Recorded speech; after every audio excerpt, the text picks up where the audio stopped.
Uhum. Bem-vindos ao nosso próximo encontro com convidados do projeto Eu, Adolescente, Sujeito de Direito Cidadão.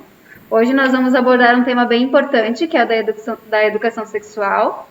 Vamos fazer primeiramente uma roda de conversa, uma roda de apresentação. Só digam seus nomes, né, porque os convidados não conhecem vocês, como a gente faz normalmente. E aí depois eu faço a apresentação deles, tá? Então, meu nome é Silene, eu trabalho aqui na Amo Criança. Envergonhados. Uhum. Oi, meu nome é Vinícius, eu tenho 13 anos e eu sou paciente da AMO. Oi, meu nome é Luiz, tenho 13 anos e faço parte da AMO. Entendi o que é assim, né? Uhum. Tu pode só ligar a câmera um pouquinho, só para eles te verem, só para eles te conhecerem, depois tu desliga de novo. Pô. Aí, então, esse é o Luiz Eduardo, mais conhecido como Dudu. Então, hoje nós contamos com dois convidados especiais, que é o Lucas Bayer Brocker. Ele é graduado em Biologia, licenciatura pela Universidade do Vale do Rio dos Sinos, a Unicinos, e ele tem experiência em docência nos anos finais de ensino fundamental no município de Araricá. E contamos também com a doutora Maria Gilca Nunes Scherer, que ela é ginecologista e obstetra. Então, Lucas, fique à vontade. Uhum. Deixa eu só compartilhar aqui a tela. Então tá. Então, boa tarde. Como a Silene falou antes, eu me chamo Lucas Brocker, eu sou professor de Ciências e Biologia e eu tenho experiência nos anos finais do ensino fundamental. Principalmente no ensino fundamental, porque eu nunca lecionei, né, para o ensino médio, só tendo experiência no estágio com a faculdade. Nesse período de fala com vocês, eu vou começar explicando o que se entende como identidade de gênero e também por orientação sexual. Lembrando que essa daqui é uma área bem ampla de estudos e é uma área relativamente nova. Então, muita coisa é produzida, muita coisa é criada, muitos conceitos se entrelaçam e há também diferentes vertentes, diferentes pessoas, né, que falam diferentes coisas sobre um mesmo assunto. Mas várias pessoas falando coisas diferentes sobre o mesmo assunto invalida o que vai ser falado aqui, ou invalida a militância, invalida as lutas, de forma alguma. A sociedade é como um organismo que vai crescendo ao longo das gerações, vai mudando, vai evoluindo, e a gente tem que seguir essa evolução, né? Se não para participar dessas lutas da sociedade, mas pelo menos para respeitar a existência de cada um, e é nisso que se resume o teu gênero e a tua sexualidade, como uma das tuas formas de existir. Passando um pouco disso, eu vou falar então um pouquinho sobre o início da história da luta LGBTQIA+, justamente para poder falar sobre essa sigla enorme que também acaba gerando algumas confusões e curiosidades sobre cada uma dessas letras. Eu penso em começar com uma frase da Guacira Lopes Louro. Ela é uma pesquisadora e professora, acho que já aposentada, do programa de pós-graduação em educação da URGS, no qual ela fala no seu livro Currículo, Gênero e Sexualidade, que o corpo parece ter ficado fora da escola, e essa é, usualmente, a primeira impressão quando observamos as mais consagradas teorias educacionais ou os cursos de preparação docente. Eu confesso que essa é uma citação bastante utilizada em vários artigos que falam sobre questões de gênero, questões de sexualidade, principalmente no ambiente escolar, ou com uma faixa etária que a AMO também lida, mas justamente porque se trata da realidade do assunto. Isso se comprova tanto pelo embasamento teórico, no qual a pesquisadora usa, né, para essa constatação, quanto até pela minha experiência especificamente como um estudante de um curso de preparação docente, de uma licenciatura, e na experiência como professor da educação básica, nos anos finais do ensino fundamental. Parece que há um certo medo de sofrer algum tipo de represália, ou então de falar algo errado e contribuir para a desinformação, que nos impede de tratar sobre esses assuntos, que são assuntos que fazem parte do nosso dia a dia e que devem ser tratados naturalmente, até porque eles são naturais. E é aqui que eu vejo a importância do conhecimento sobre essas manifestações, ou então orientações, identidades de gênero e sexualidade, porque são duas esferas determinantes na nossa vida social. E assim, reconhecer outras identidades que não a sua, e não apenas aquelas de maior expressão social ou aquelas mais comuns, na sociedade, como a cisgeneridade, a heterossexualidade, é uma questão de afeto, visibilidade e principalmente de respeito. Mas vamos lá para o assunto. Eu acabei de falar duas palavras, heterossexualidade e cisgeneridade. Heterossexualidade é uma palavra mais próxima do nosso cotidiano, mas a cisgeneridade não. Uma delas diz respeito à orientação sexual de uma pessoa e a outra diz respeito à identidade de gênero. Mas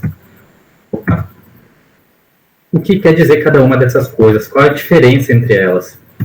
Essa imagem aqui que a gente tem nesse slide, que vai se repetir em alguns outros slides, exemplifica de forma muito fácil o que é cada uma dessas coisas.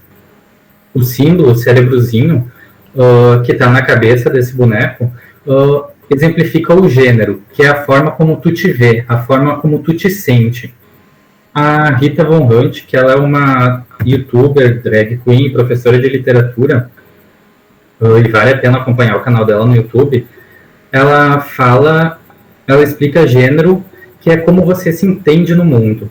Supondo que existe uma definição, e ela existe, com definição ela quer falar entre a diferença entre homens e mulheres, na divisão de trabalho, na divisão de espaços, nas funções por gênero, você está confortável na que lhe foi designada? Porque caso não exista uma identificação, o conforto e o que exista seja um estado de sofrimento psíquico, uma degradação social, nós somos livres para transicionar essa barreira de gênero. Daí o nome transgênero. Então, gênero é como tu te vê. E aqui a gente tem duas divisões. O cisgênero, que é daquela palavra cisgeneridade que eu falei lá no início, que é quando a pessoa se identifica com o sexo biológico designado no momento do nascimento dela.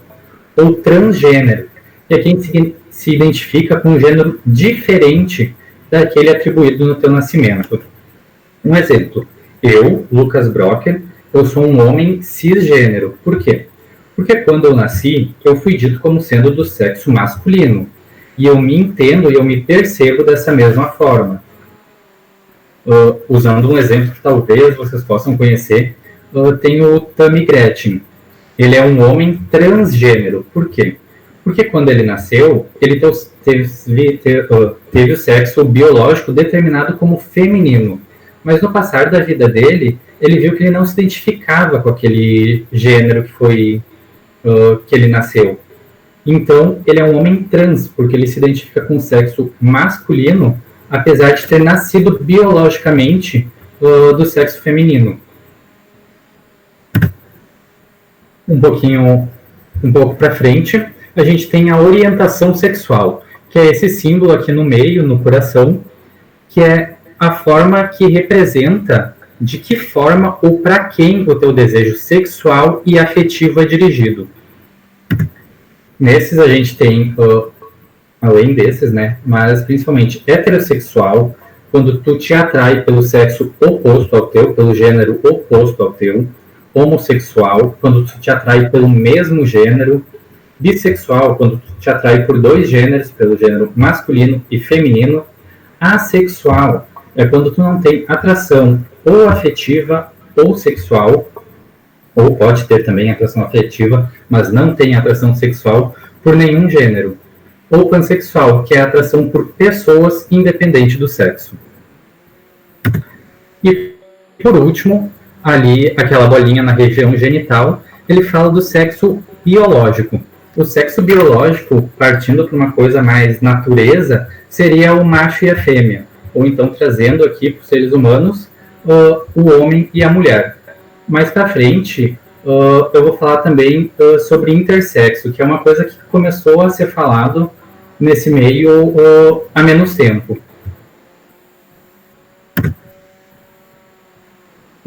Só para recapitular, sexo biológico, então, vou voltar aqui para recapitular. Sexo biológico, então, é aquilo que está dito no teu DNA, que é levando para um lado, bem natureza, como eu digo, as palavras macho e fêmea, ou homem e mulher. A orientação sexual é para quem o teu desejo se direciona, tanto o desejo sexual quanto o desejo afetivo. Se para pessoas que são do mesmo gênero, pessoas que são dos gêneros opostos, tipo homem, mulher, ambos os gêneros, homem e mulher, e assim por diante. E a identidade de gênero é a forma como tu te percebe no mundo. Se tu te percebe como sendo do sexo masculino, se tu te percebe como sendo do sexo feminino, ou algumas pessoas não conseguem se identificar nem completamente com o sexo masculino, nem com o sexo feminino, e aí surgem os não binários.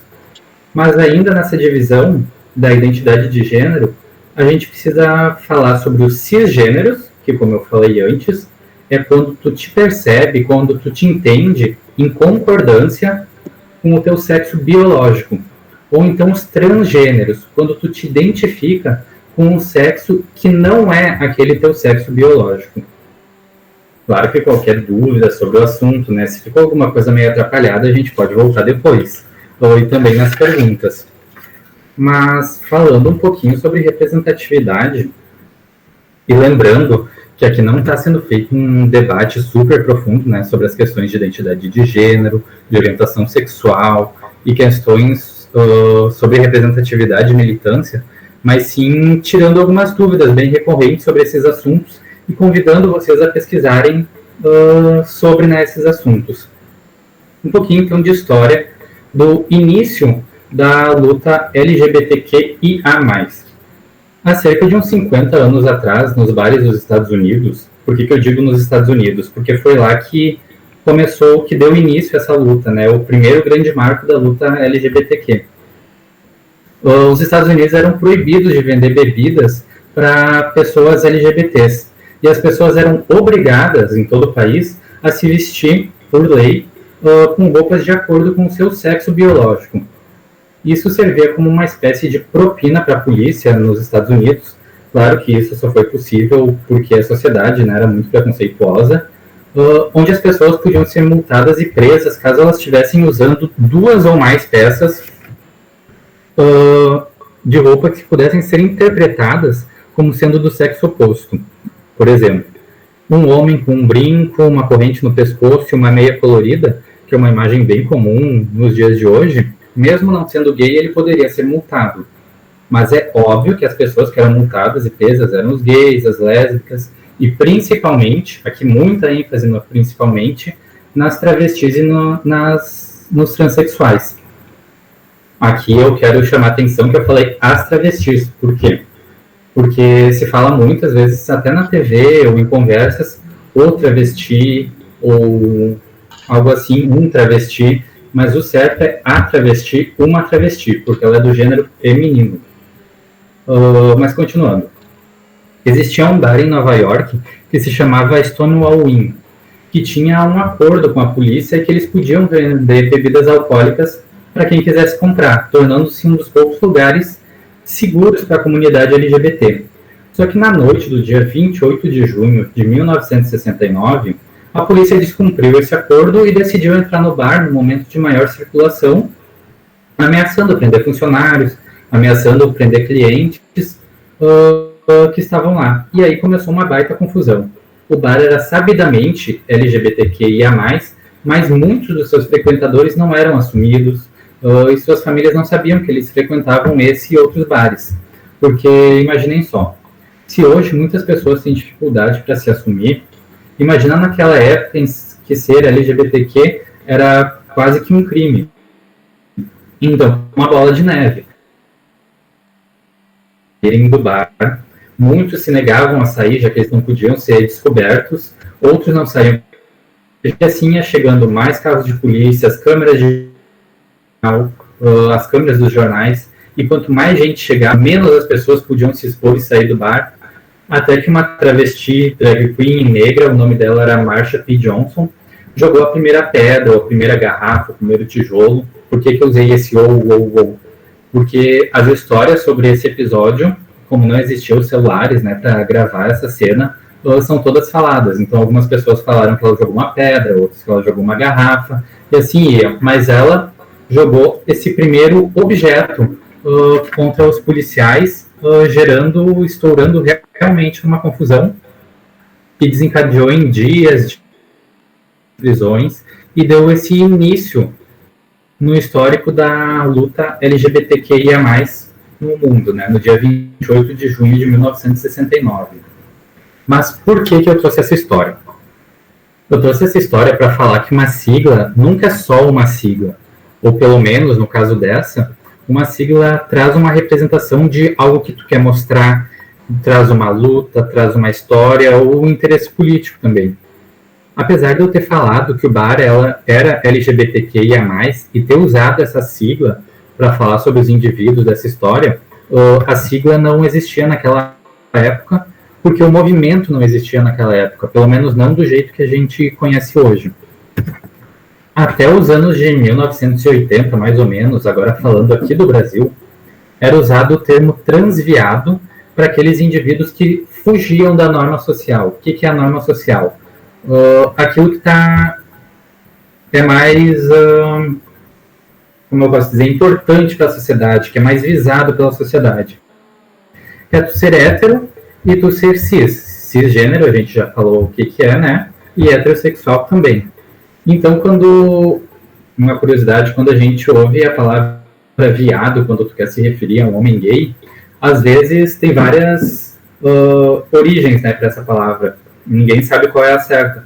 Mas pode ser que não tenha nada a ver com o animal, e sim com essa palavra lá dos anos 1900, usada até 1980, que é o termo de transviado, de alguém que transpassa, que desvia da norma.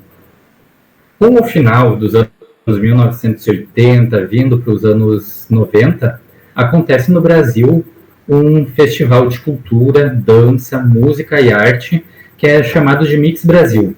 E ali se cria uma sigla, que é a sigla GLS. Muitos já devem ter escutado, que é a sigla Gays, Lésbicas e Simpatizantes. Só que essa sigla não tinha nada a ver com uma militância. Ela era usada para bares, para casas noturnas, para estabelecimentos. Era uma sigla que não levantava nenhuma bandeira, nenhuma luta política. Ela era usada só para designar locais nos quais a temática fosse voltada para o público LGBTQ. Mas, com o tempo, foi surgindo a necessidade de encabeçar lutas, reivindicações, representatividade, e o GLS não servia para isso. Foi aí que surgiu inicialmente a sigla GLBT, Gays, Lésbicas, Bissexuais e Transgênero.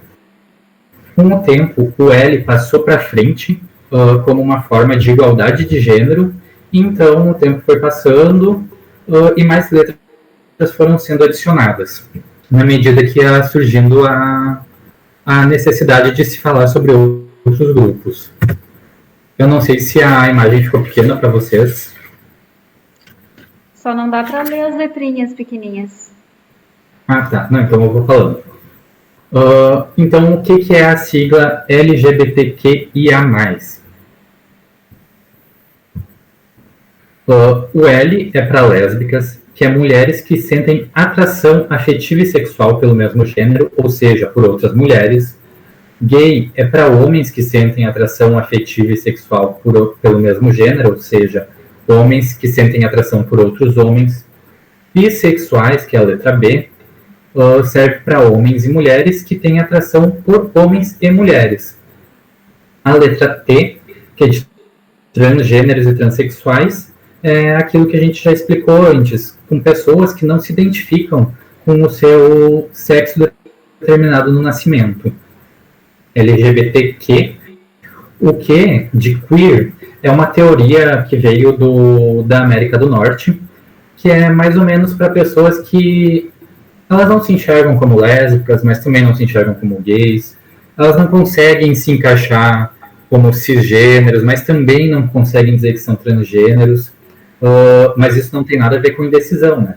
Isso é para pessoas que elas não veem a necessidade de se enquadrar dentro de um rótulo, mas ainda assim elas participam da comunidade. Para isso que se tem a letra Q, de queer. O I, que é de intersexo. Agora, o que é intersexo? Eu falei um pouco sobre isso quando a gente estava falando, né, de sexo biológico, daquele do macho e fêmea, de homem e mulher. A gente pode imaginar assim uma régua.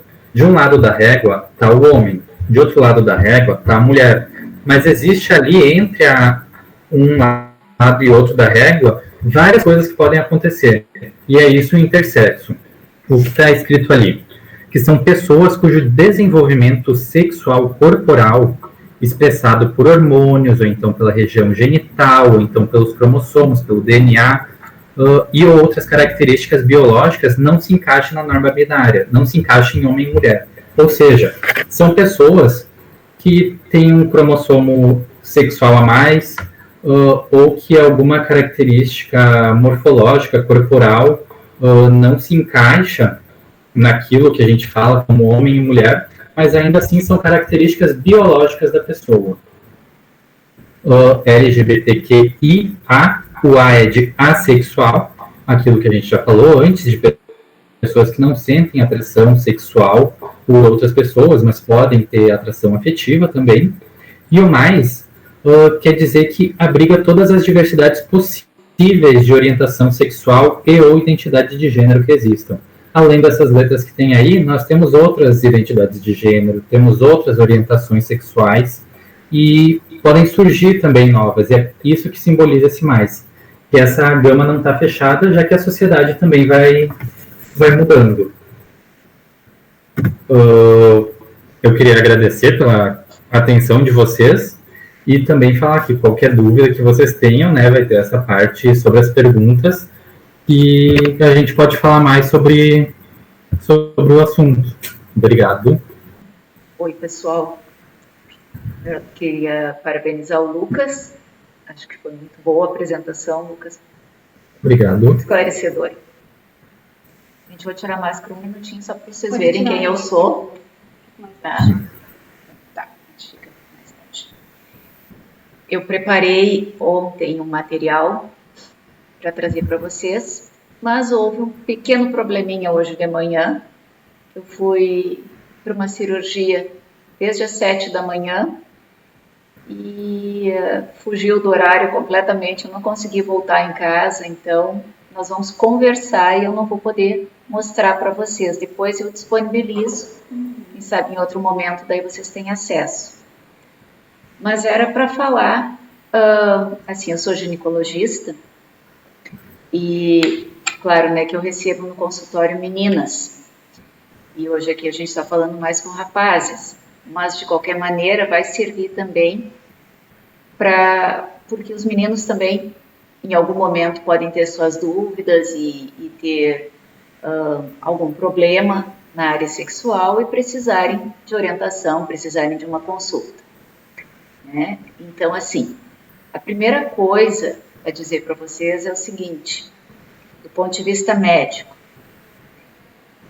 a pessoa a quem vocês devem recorrer para tirar uma dúvida, para conversar sobre a saúde de vocês, claro que pode ser assim, em casa, né, os pais, irmãos mais velhos, enfim, professor na escola, mas para esclarecer, não é com o amigo, não é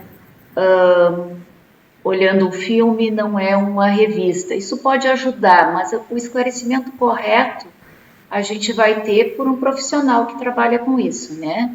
Então, no consultório, um médico parece ser a pessoa mais adequada para fazer essa orientação nas questões de saúde, né? Como o professor Lucas falou, tem todas essas identificações e independente de qual seja a identificação de cada um, né, como cada um se vê,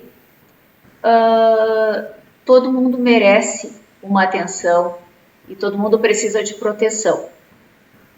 E aí, assim, numa consulta com meninas, por exemplo, a gente conversa sobre desenvolvimento, as mudanças do corpo, o que está acontecendo, às vezes elas são um pouco assustadoras, né?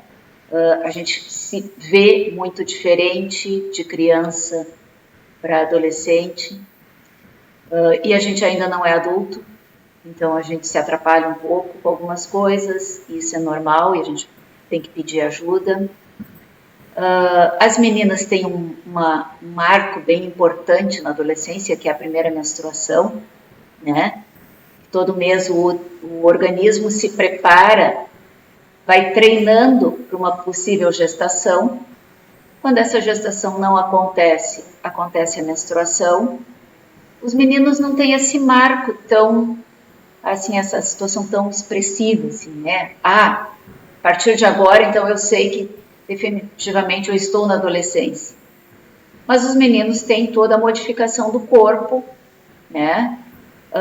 Os órgãos genitais aumentam de tamanho, aparecem pelos, a barba começa a se manifestar. E essa fase dura anos, às vezes, né? Não é de uma hora para outra. Uns se desenvolvem mais cedo, outros mais tarde. Legalmente, a gente fala que a adolescência vai dos 10 aos 19 anos. Mas ela pode começar um pouquinho mais cedo que isso, um pouquinho mais tarde que isso, e às vezes se arrasta além dos 19 anos. Mas, assim, do ponto de vista legal, né, é isso que a gente considera. É essa fase entre os 10 e os 19 que a gente está transitando de criança para adulto. E algumas coisas, né, como a gente ouviu agora o Lucas colocar, a sexualidade começa a se manifestar, né? As vontades começam a aparecer, a gente começa a olhar para outras pessoas com algum interesse. E em algum momento, não exatamente na adolescência, né, mas em algum momento da vida, a maioria das pessoas experimenta a atividade sexual. E precisa fazer isso de uma maneira correta, consciente. De preferência, não assim por impulso, de preferência não sem cuidado, de preferência que seja uma experiência boa, gostosa, interessante, de crescimento e com segurança, né? Principalmente com segurança, porque parece muito fácil hoje em dia ter relações sexuais, ter parceiros, mas as pessoas estão fazendo isso de uma maneira um pouco inconsequente, muitas vezes, às vezes sem nem saber se queriam mesmo, mas indo na carona de todo mundo do grupo diz que já fez, tem um namorado, uma namorada e a outra pessoa está pressionando. Mas isso é uma coisa que a gente só deve iniciar essa atividade no momento que a gente estiver tranquilo de que é isso mesmo que a gente quer, que é por nossa vontade que a gente está fazendo, né?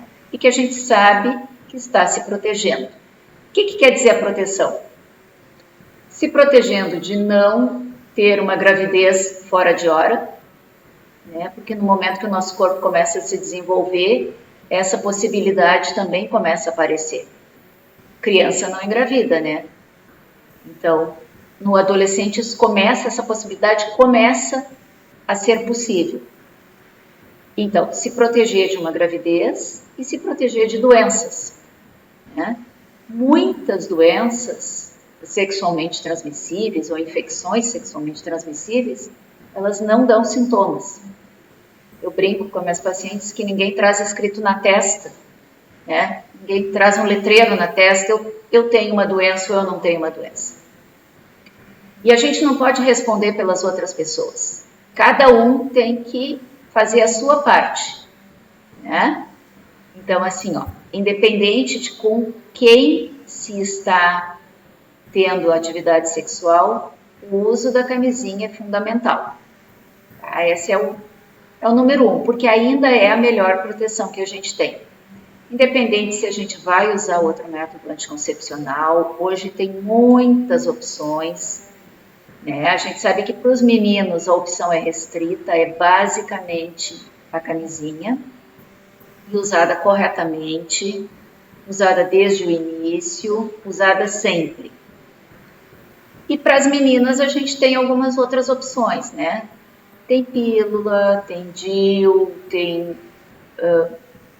vários tipos de medicações que a gente pode usar.